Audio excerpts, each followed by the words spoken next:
We're going live. Live. Hey there, everybody. I'm Anne from the Fundraising Lab, and today we're talking to David Fu from nonprofit Videocoms, based out of Montreal, Quebec. So as a brief intro, David is a father, husband, artist, and musician, and has over 20 years working in the nonprofit world. And for more than 10 years, David has worked in video creation. So we're really excited to get started and jump in. But just before getting to our interview, I wanted to take a minute and acknowledge that I'm speaking to you today from Toronto, which is the traditional territory of many nations, including the Mississaugas of the Credit, the Anishinaabe, the Chippewa, the Haudenosaunee, and the Wendat peoples, and is now home to many diverse First Nations, Inuit, and Métis people. As someone of settler descent, I'm grateful to be able to live, work, and learn on this land. And so, David, welcome. It's so great to have you here today. And where are you joining us from? I'm speaking from the traditional territory of the Kono Island Montreal is known as Tiohtià:ke, traditionally a meeting place for other indigenous nations, including Algonquin people. And for my own statement, I take actions towards reconciliation by spending money on First Nations owned products and services, and continuous education to equip myself to also educate my family, my friends and peers and clients. That's wonderful. Thank you so much for sharing today, David. So like I mentioned, I'm really excited to talk to you today, and I would love it if you could share with us a little bit about how you got into the nonprofit world. So that's a very mixed story. I'll try to keep it short. It started with college and needing work. So that started with volunteering at day camps. I think that was around 2003, maybe. Volunteering, for many of us in nonprofits, that you can probably relate, but volunteering then turns into becoming camp staff, and then becoming camp manager, and then maybe finding a job at the organization. So through some mix of jumping around in childcare, admin, I really found home working in the nonprofit environment, specifically social service agencies. So sort of like a community mixed services for all ages, all income brackets. And I really, there was kind of like an overlap and starting to see a joy in community work, and also my other passion, which is art, multimedia. So we're kind of here now, around 20 years later, with video marketing for nonprofits, but not because of a love for filmmaking, more of identifying a need for sharper, more effective communication. Oh, very interesting. So I wanted to just jump on something you said, which is that your intro to the field was through camp, which was also the same as me. I'm a camp person, and so was Kathy Mann, our president and CEO of the Fundraising Lab, and that was something that we bonded over initially when we first met. So it's nice to know that you're another fellow camp person too. Isn't that interesting? Camp, it's just like this uniting sort of starting point. It really seems to be. I think it's that place, like it's a sort of, you go through as either a camper or a young staff, and that really gives you sort of the intro to the sector, which is very cool. Mm-hmm. And so, yeah, tell me a little bit more about the transition to video production. So you identified this need, and were you already a filmmaker, or how did that sort of transition happen? Well, video started more on the musical side. So it started with filming our own band, and then started getting into more of an interest in getting better at it and filming other things. And it kind of grew kind of parallel with working in nonprofit.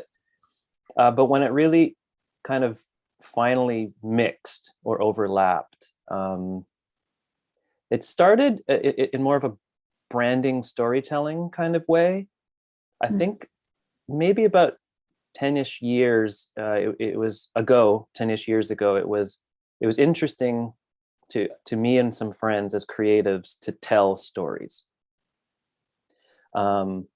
We all know that that's powerful. It's provokes emotion. It can really help you relate with a cause.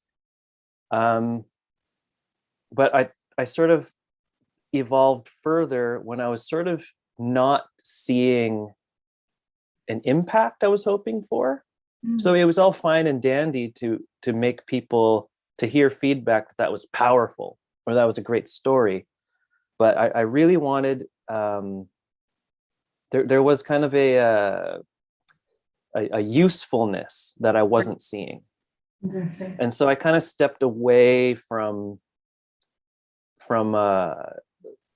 filmmaking and trying to figure out cool edits and cinematics and got into more the foundations of communication. Very interesting. So that means more about studying the context people live and work and engage in, the psychology behind the use of different devices, and what I just call trying to show up where people already are. Nice. And it turns out that you can do that with less equipment. So my fascination now is not in cinematics, it's in using what you have, which is just the simplicity of smartphone, webcam, and communicating with your face to the people who need you most. And that's where I started really seeing actual driving people towards signing up for something, volunteering for something, donating something. Oh, that's interesting. I love how you said sort of to use what you have. I mean, one of our principles of the Fundraising Lab has always been to sort of meet our clients where they are, not where we want them to be. And I think that is a parallel that we share. Like, I think that, it's what we strive to do is bring resources to small to mid-sized groups that are way more easily available for bigger shops, but to sort of help break them down into pieces that are digestible for folks working in sort of smaller organizations. So it sounds like there's a little bit of a parallel there between our work. Mm-hmm. Yes, for sure. And so maybe you can tell us about your company, Nonprofit Video Comms. And so what types of videos are you making? I mean, you just talked about sort of seeing this need for videos that actually inspire action. So maybe you can tell me a little bit about the types of the work you do. I'll try to say it in two parts. The first one is that originally it's really about the basics. So I think every organization needs just a clear intro video. And this intro video exists in more places than just your website. And then the other set of basics is a video about what you do, a video about how you do it, a video about who this is for, a video about how much it costs, or how do you donate. So all of the essential questions that strangers or visitors to your service probably want to know, like just the bare minimum essentials, which I think for most websites, just websites don't seem to address. Oh, interesting. Okay. The other part of it is video content, so more of the daily or weekly stuff on newsletters and social media. Videos that, instead of our nonprofits trying to entertain or talk about themselves, videos that empathize and try to make audiences feel heard.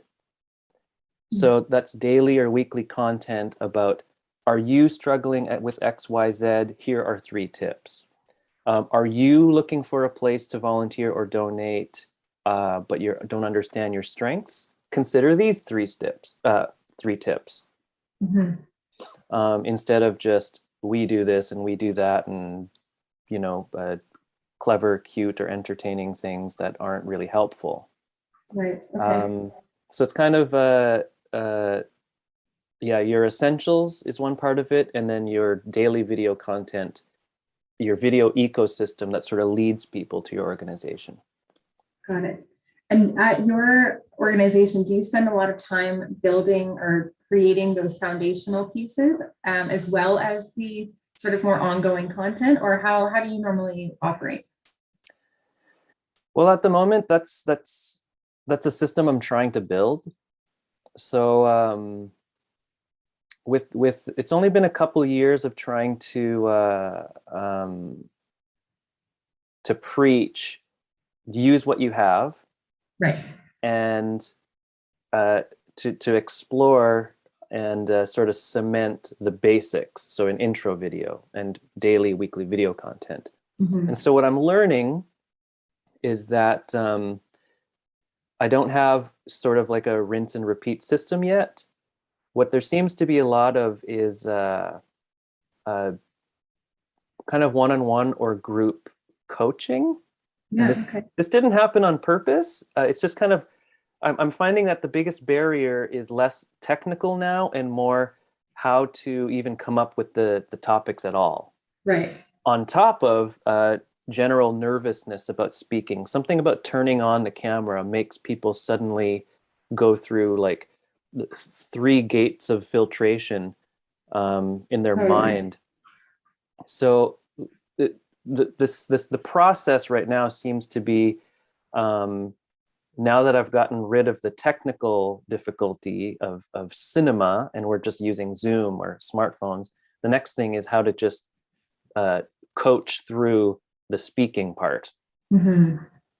I mean, what I feel like I'm hearing all the time is that when it comes to social media, is that video content is king or queen or top. It's the best, it's the most important. And that it's so engaging on social media, like the algorithms favor video.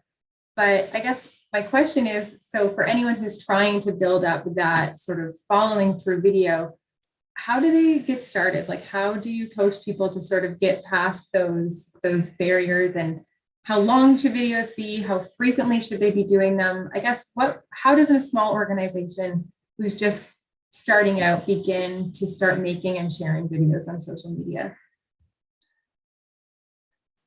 Whew, that was a lot of questions in one question. Yeah, I guess I have a lot of questions. I'm very excited to talk to you today. So yeah, like what would be one of the first steps that you would say to someone who's never created a video for that more regular content? I think the first thing would be to let go of all of the things that you just mentioned. So the things that you're talking about really are commonly like a big package of thoughts and ideas and beliefs that people come to me with. How long, how often, how do I build visibility, how do I post this and that. I think that's kind of putting the cart before the horse. Is that the expression? I think so, yeah. Let it all go, let it go, let it go, let it go. Because sometimes we set up all those systems, and then when we finally turn on the camera, we don't know what to say. So I think the very, very, very, very, very first thing has to be, what is a problem you're trying to solve for one person? Is it, maybe for this year's strategic comms plan, is it that we're trying to get more donors? Is it that we're trying to get a team of volunteers to do a particular thing? Is it to promote to more referral partners and agencies? We got to find one. I know you typically have 10, but just pick one and let's make a video for that. And then see what happens. It's just you with maybe a template or a script of how to address a particular need of that person. Well, we'll call it partner agencies. We want to make a video to introduce ourselves to partner agencies. We'll use a smartphone. And then, without explaining further, we take that video and we just use it. And all we're expecting is a bit of feedback. Did they open the video? Did they watch the video? What did they say about the video? And then from there, you sort of build a little bit of a reward. You're like, okay, that worked. Okay, somebody got an insight or a preview of an organization and wanted to talk further. Now we build from there. Maybe that leads to, we're good, we're fine, we're just going to keep on using this video. Unleash it. Or maybe it builds to, oh, they had other questions. Let's make more videos about that. So it's like, just dial it all back, let it all go and solve one problem with one simple video and observe and try to repeat. Right.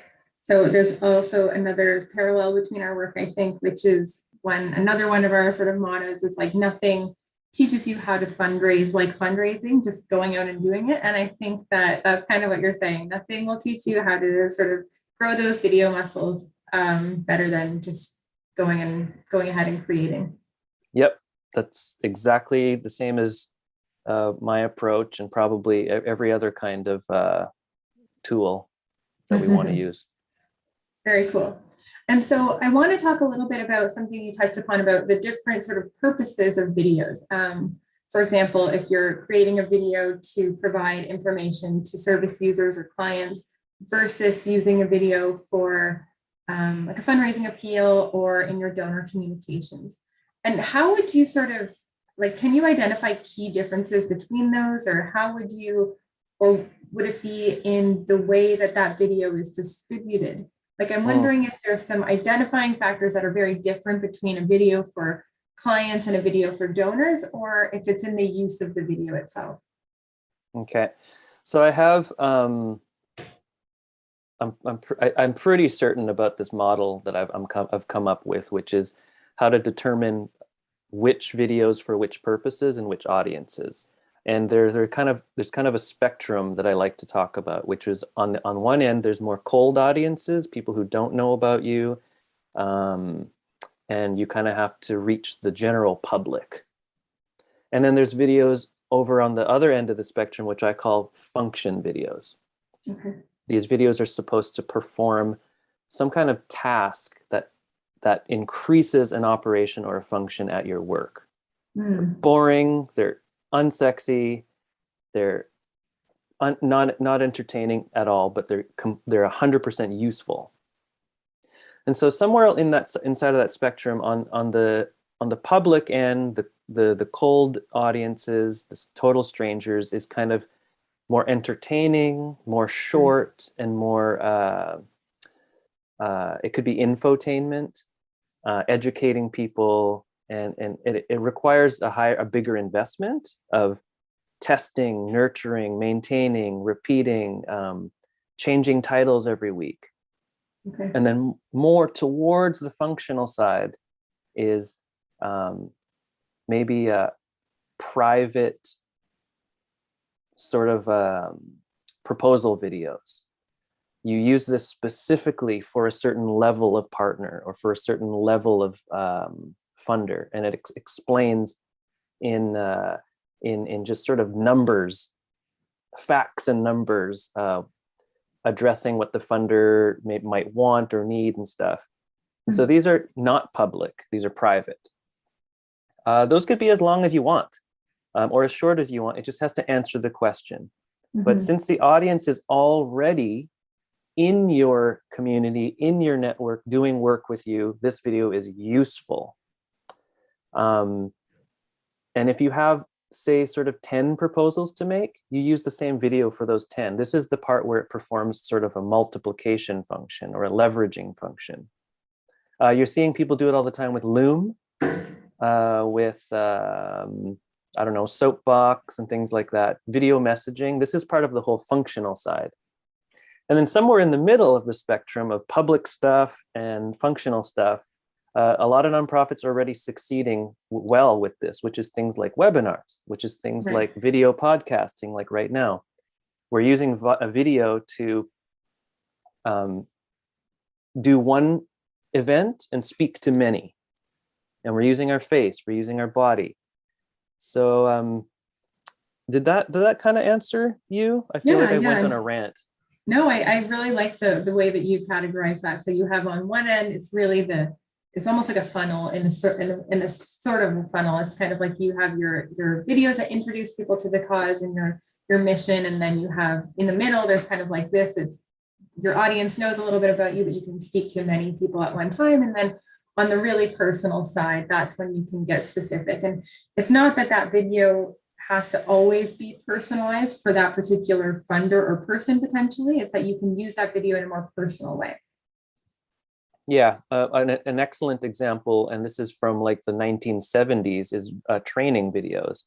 Especially during the pandemic, we have a lot of virtual volunteers now across different time zones. That's a perfect opportunity to record your screen doing your Google Doc management systems and then send that video to all the volunteers. Nice. Yeah. I love that. It's funny how things can come back, like training videos from the 70s are now more relevant than ever. Yeah. So I wanted to know what you see as some of the biggest challenges that organizations face when just starting out to incorporate video communications into particularly into their fundraising, into their donor comms. The biggest challenge that I'm seeing on my side, which tends to be small organizations between teams of 2 up to about 15, 20, is that it's all those questions you brought up at the beginning. That seems to be a big barrier. There's a lot of information out there that makes recommendations on how to get started. And they tend to come to me with all of that already sort of on their plate. And they need someone to sort it out. They're like, okay, well, what technology do we need? What cameras do we need? What this and that? So I think the biggest barrier seems to be, I don't know how to put this concisely, kind of pre-beliefs, misconceptions about how to get started, which leads to, they saw all these recommendations and started to research the costs. And so they've put into their next proposal or fund application, we need 5,000, we need 15,000 or whatever dollars to make this video. But, and I don't know how to solve this part, they were never told earlier in the process how unnecessary it all was. I don't know how to solve that, but that seems to be the first barrier, is a whole bunch of beliefs and misconceptions, and possibly already having done a bunch of research to figure out the costs. And I might throw in a second barrier there, and that is the moment you turn on the cameras, suddenly everyone freezes up. Right. But I think that's where I come in. Interesting. Okay. I think in addition to cost, time is definitely something that is limited on the part of a lot of the organizations and people working for the organizations that we know. How do you overcome that barrier when you're starting out? The barrier of just, I don't have enough time to get through my sort of regular to-do list. Like, how can I add this on in a meaningful and intentional way that's going to make a difference?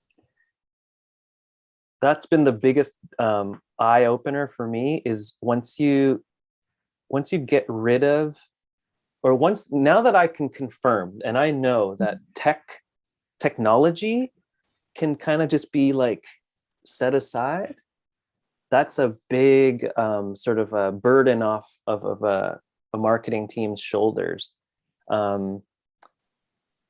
especially for time. Because a lot of people will sort of allocate time for learning and editing software, learning a particular camera, and then they're going to quadruple that time. That'll be the big surprise in the end, because of a hard drive failure, because of I don't know, your internet's down, too many opinions in the edit. But I always recommend, now that we just want authentic video, the focus needs to be on practicing speaking and recording it in one shot. And then posting it without editing, or how would you go about it? Exactly. So if you want to talk about time savings or better, more efficient use of time, you could easily get sucked into a vortex or a rabbit hole of editing and filming for, let's just call it 10 hours. Mm-hmm.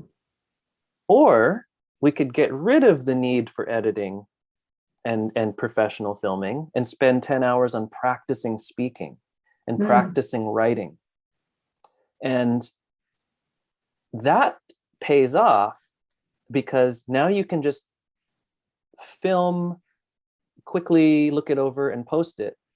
But also now you and maybe your teammates are better spoken in presentations, better spoken in meetings, better spoken at conferences and networking. You've become sharper writers. And then there's repurposing those videos. Now you can chop them all up into more content. So the upfront investment in practicing getting it right so that you don't have to edit pays off in other ways. Whereas if you spend 10 hours learning how to edit, now you're just kind of only invested in that one skill, and it doesn't do much else. Yeah. And there's so much overlap too between what fundraisers sometimes need to be able to do, which is to write well, to speak in front of crowds.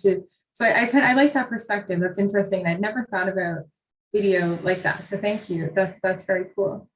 Fundraisers are your salespeople, and they're I think their number one tool they rely on is speaking and storytelling, and persuasion. So, and practicing their listening skills. When you speak in video, what you're also trying to do is help people feel heard. So you practice that daily and weekly, man, that has a higher return on so many other things. That's such a good point. That's so interesting. I have always been like a huge fan of documentaries, and I see a lot of similarities also between some of the principles of documentary films and fundraising. And I firmly believe that like videos can inspire people to better understand causes and sort of take action on social justice issues, social change things, kind of like you mentioned before. But I wonder what needs to be in place at an organization for a video to be successful at getting a donor to actually go out and make that donation, or to reach out to them to learn more. Like, how does that video inspire action? Or I guess what other things need to support it? I think we need to talk a little bit more about the meaning of, or not the meaning of, the inner working of storytelling.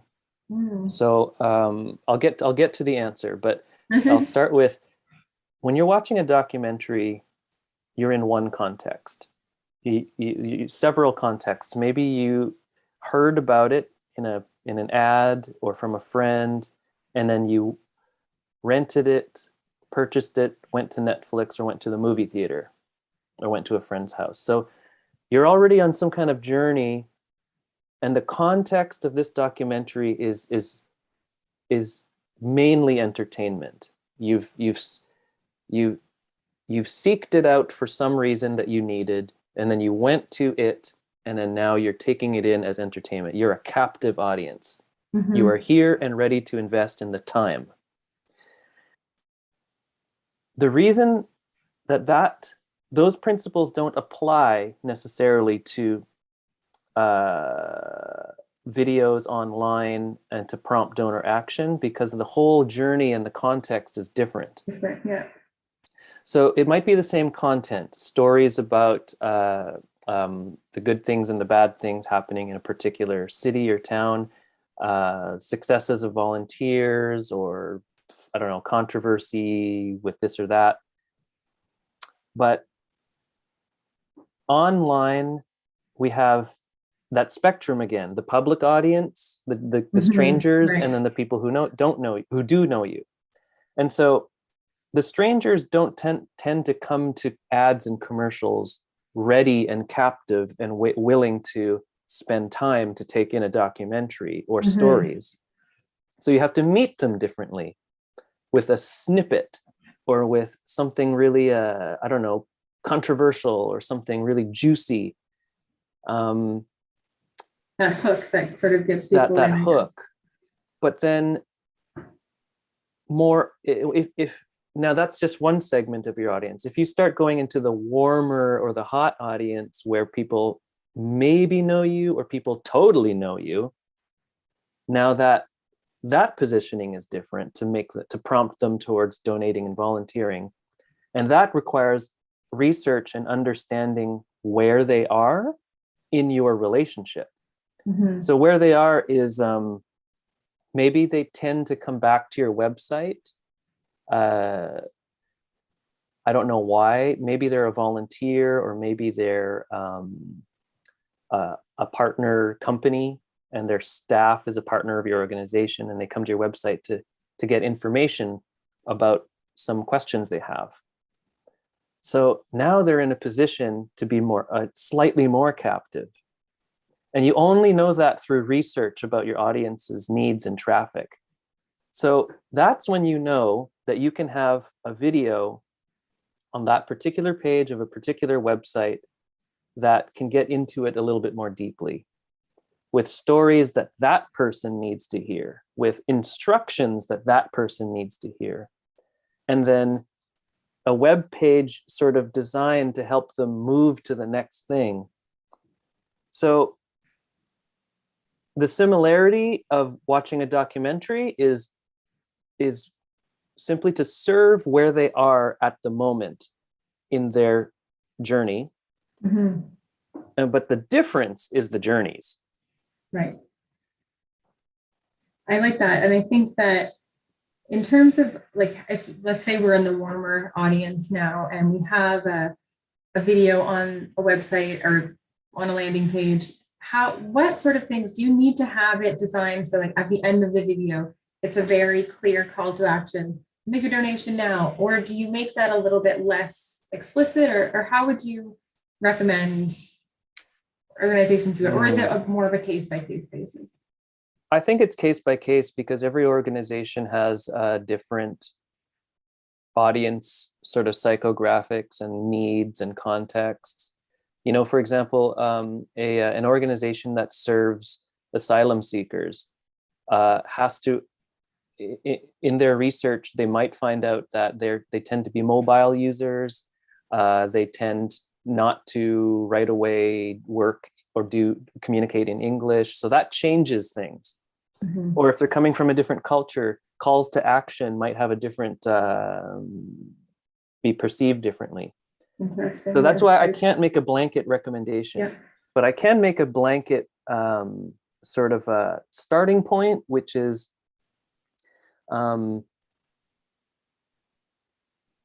there's a difference between calls to action for a cold audience versus a call to action for a warm and hot audience. Okay. And it's up to the organization to listen and survey and interview and study what those patterns are. I don't know how to answer this more succinctly, but I'd say that's the answer. Yeah, no, I appreciate those comments. I think that you're absolutely right. You can't sort of have a blanket action that's always going to result in exactly what you want it to have based on a whole host of things, like you said. So I think that maybe the takeaway is to kind of go back to your own organization and the purpose of the video that you're using and where you're placing it. And one thing that I've seen with our clients sometimes is that videos can sometimes turn from a tactic that's used as part of a broader strategy to the strategy itself. And in fundraising, I see videos as like a tool, like it's a tactic. Whereas I've heard countless times where there's an organization that's really excited about a particular campaign they're launching, and the entire campaign strategy really is around a video or a series of videos. And I guess, have you ever seen this happen, and how should videos be? Like, what should they be? Should they be a tool, or should they be a strategy, or are they both? Hmm.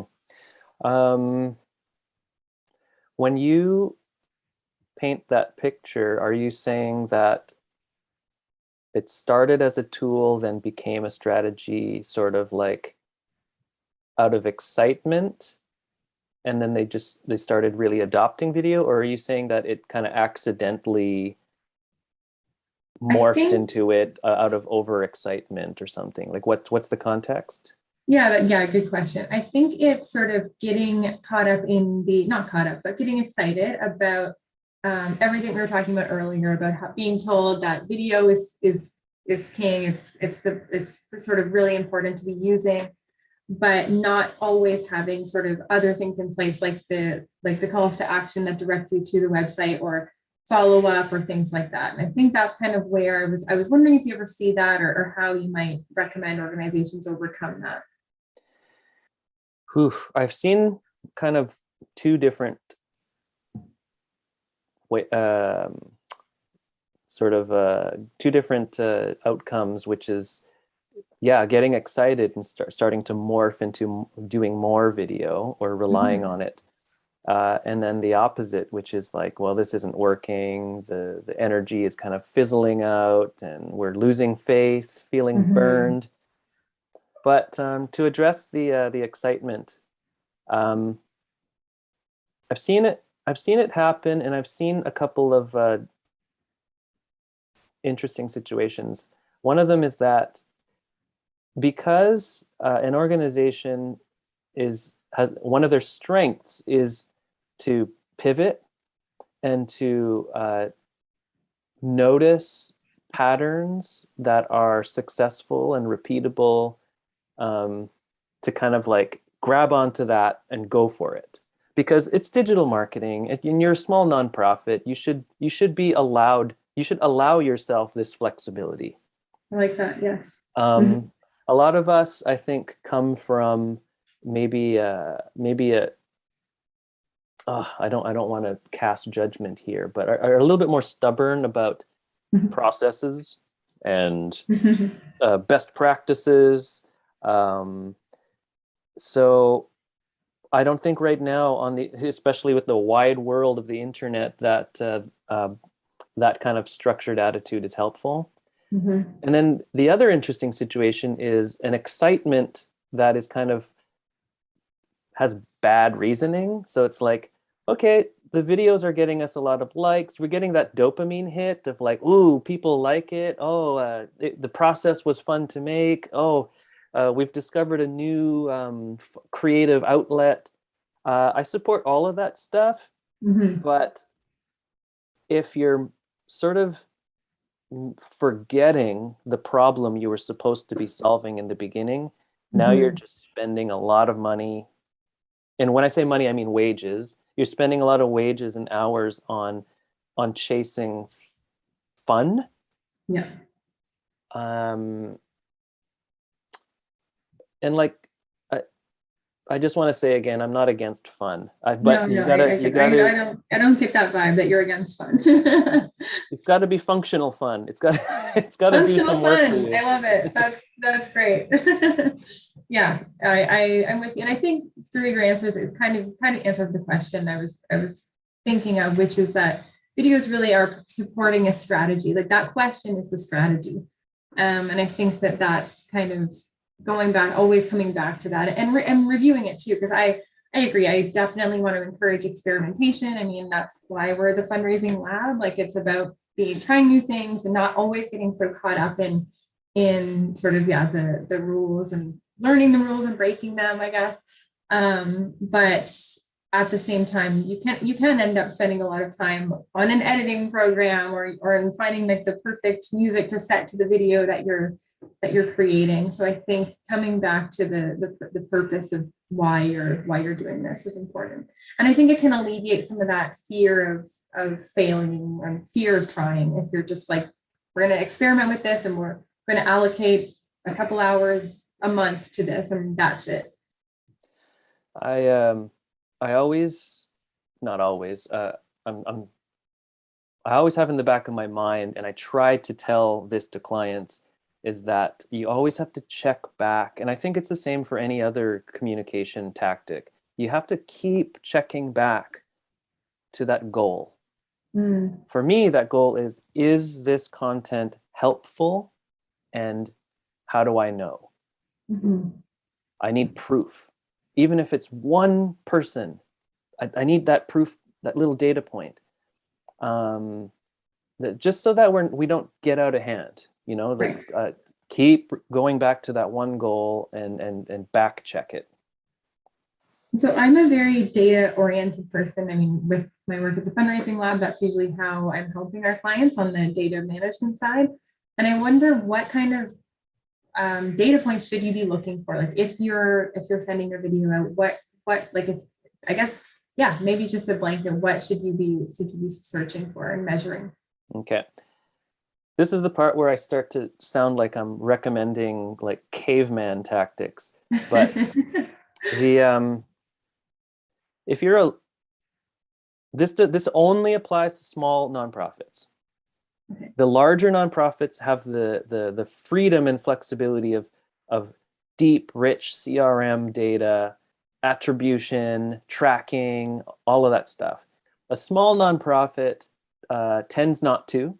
So this is for them. It's the most successful tracking, measurement, and data that I have found, and I'm telling you, it's going to be embarrassing. It's just using a spreadsheet or using a notepad. Right. Spreadsheets or notepads or post-it notes right beside your computer. And the reason is this. The temptation to use metrics on Facebook, on Instagram, on Twitter, to use those metrics of likes, follows, views, and shares, they're only useful at sort of a massive level for a larger organization. If you can make a correlation between 300 likes and maybe a number of donations, you can only very imprecisely make a correlation, not like a solid link or a cause. So for a smaller organization, we can't rely on things like likes, views, and comments and shares, because it's the equivalent of I made this analogy the other day on LinkedIn of fish just sniffing at the bait on a hook on a fishing rod, and then we've collectively started to kind of agree that this is meaningful data. Oh, so we got 30 sniffs on our video post. Therefore, we've raised awareness this year, and we can report that to a funder. But I suggest that you have to pay attention, and you have to embed this in every staff and teammates communication, is to take notes and listen. And it can just be a checklist. It could just be a bullet point. When a client comes in and says, I'd like to register for such and such, you just got to build it into your conversation. Oh, how'd you end up here? How'd you find us? And it's amazing. The answers you receive and all the weird. So I used to work in an organization where we did this, but we kind of didn't do anything with that information. It kind of just filled some boxes. Oh, pamphlet. Oh, commercial. Oh, poster. But what I'm really interested in is how do you get the information and repeat it? So if someone comes in and registers for a dance class, and then you say, oh, so you're new here. How did you find out about us? And they say, well, my friend was telling me about you. And they're like, oh, your friend, what did they send you something? Do they attend a class here? It only takes 30 seconds to kind of just dig a little bit deeper.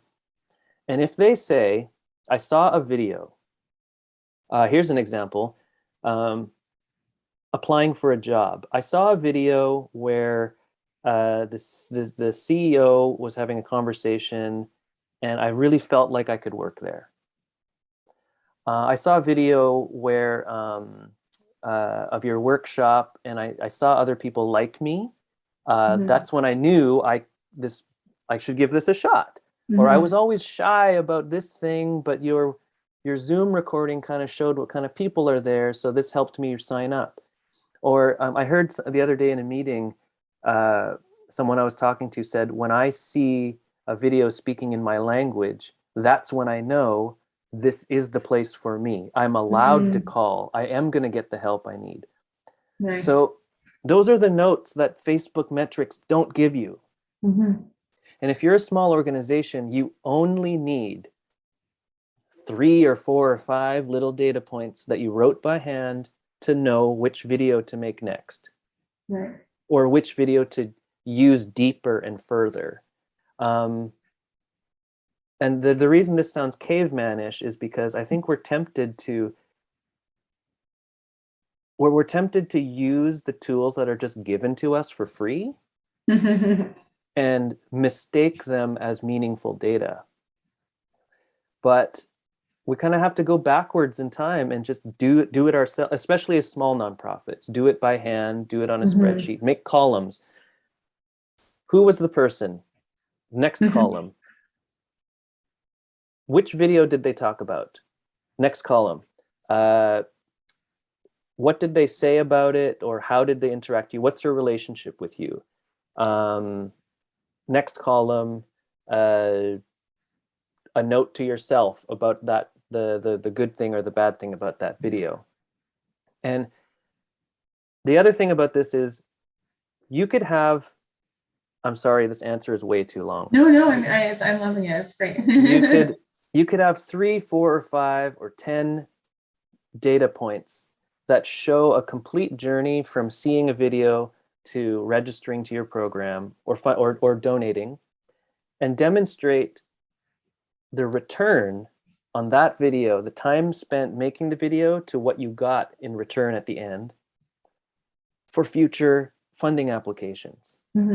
I would rather say we got 5 or 10 new donors of this much money, or registrations of this small workshop or class. Can we have more money to do more of this?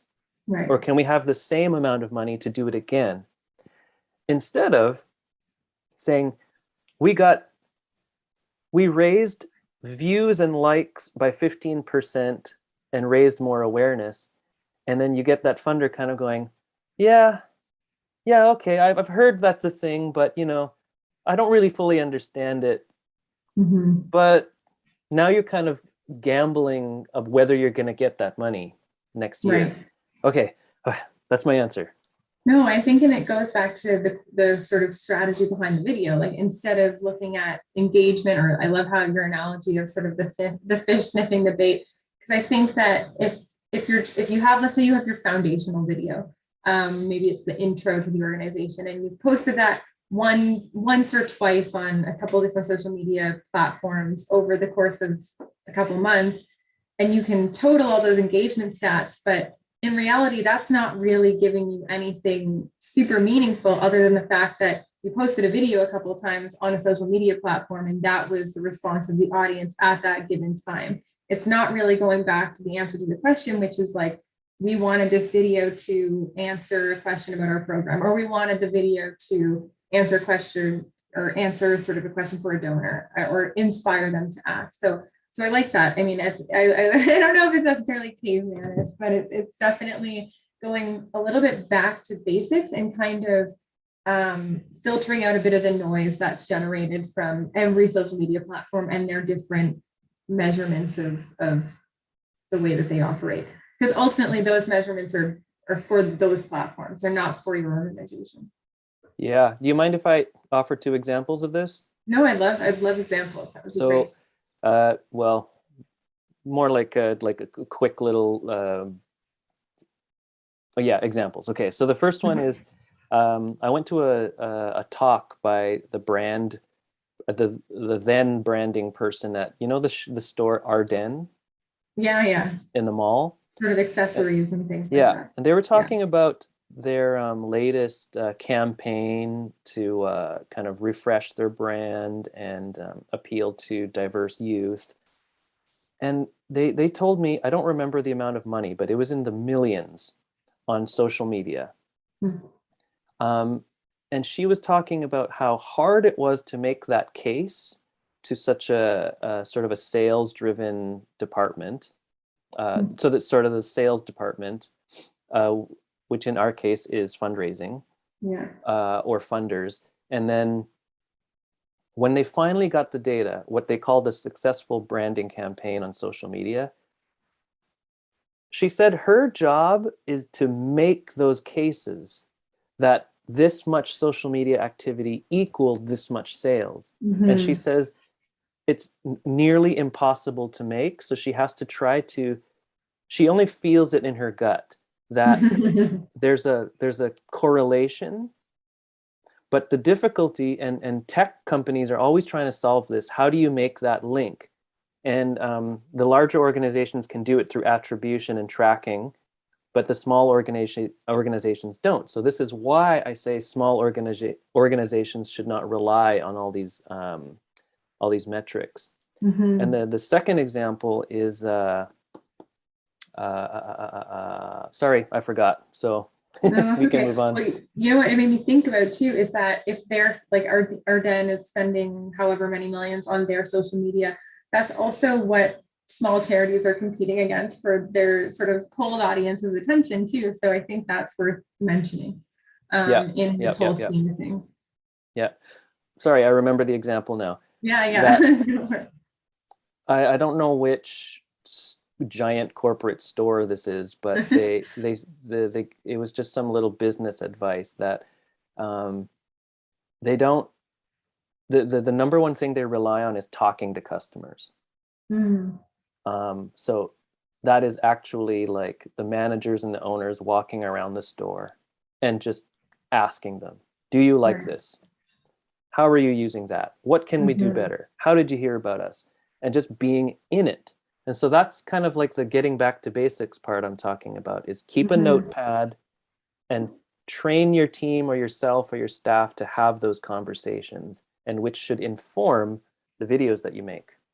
I like that a lot. I think that that's something too that can get forgotten a bit, especially we see this a lot with clients who are getting sort of starting to build their online fundraising muscles a little bit more, where sometimes the best things, like if you have a goal that you're trying to raise in a short period of time, it might be less resource intensive and more rewarding to just pick up the phone and speak to donors versus trying to launch like a social media campaign.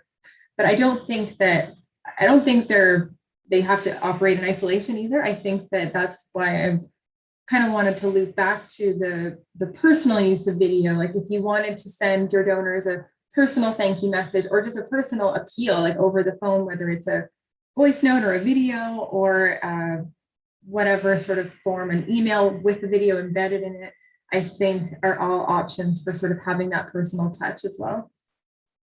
Yeah. I'm a bit new to it. Hi. Hey, Matt.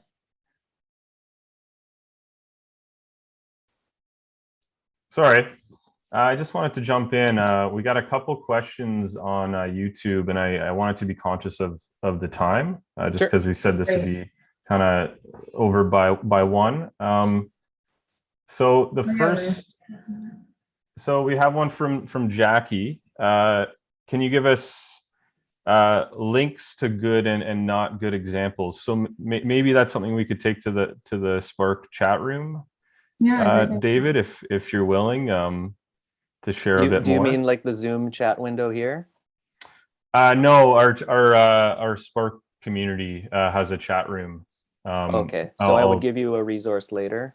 That'd be amazing if you just link to a couple examples of what you're talking about. Okay, I'll cool. tell if Jackie's listening right now, Jackie, the examples I'll give you will be less visual, as in like this is a good video and this is a bad video. It will be more of the use case. So this video succeeded because it was used in this context, and then this video failed because it was used in that context or had the wrong strategy or rationale behind it. So yeah, you can expect some examples in your chat later. And then the other question was about engagement rates for public video. What's a reasonable engagement rate to expect with a public video? Well, reasonable public where though, you know, like there's public on YouTube and public on Facebook, or on your website, Twitter, and there every single platform has publishes what they believe is a good engagement rate, and that changes every year.